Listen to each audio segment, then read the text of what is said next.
New Year's Eve, 1999.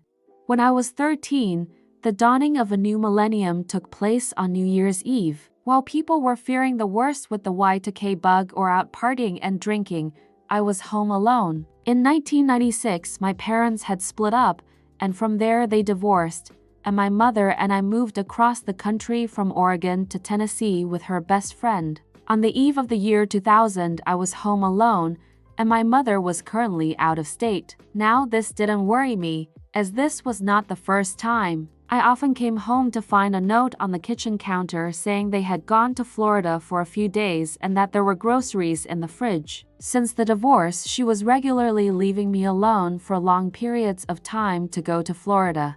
We lived on a relatively quiet road surrounded by trees and set a few miles out of town, and I knew most of the people, if not by name, then by face enough to wave and small chat with, and had never before been given a reason to be afraid of being alone. On the night in question, I was staying up late watching television. I remember I was watching the movie His Bodyguard on USA Channel and had most of the lights on in the house, not because I was afraid, but because at 13, I wasn't concerned with electricity bills or saving the environment. I felt completely safe and protected within my little bubble of home. As I was watching the movie, I kept hearing these weird sounds outside, but I remember thinking it was probably the neighbors. Though they weren't extremely close, a couple of them were having a party or people over for the holiday. About halfway into the movie, however, the power in the house suddenly went dead. I sat on the couch for a minute,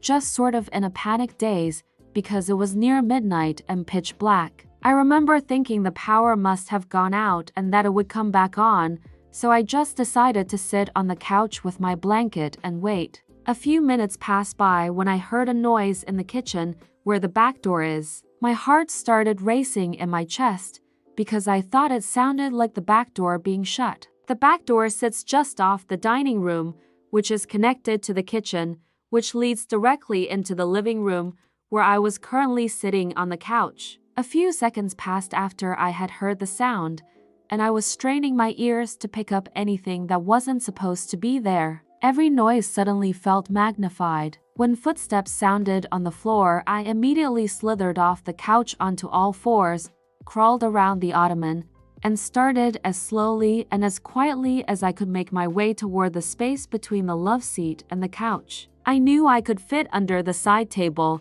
and be completely hidden by the dark and the ottoman from playing hide-and-go-seek in the dark many times with my friends during sleepovers. I was nearly there when the footsteps became more apparent. I knew from the sound of them that whoever it was making their way through the kitchen now toward the living room. They weren't hurried or anything.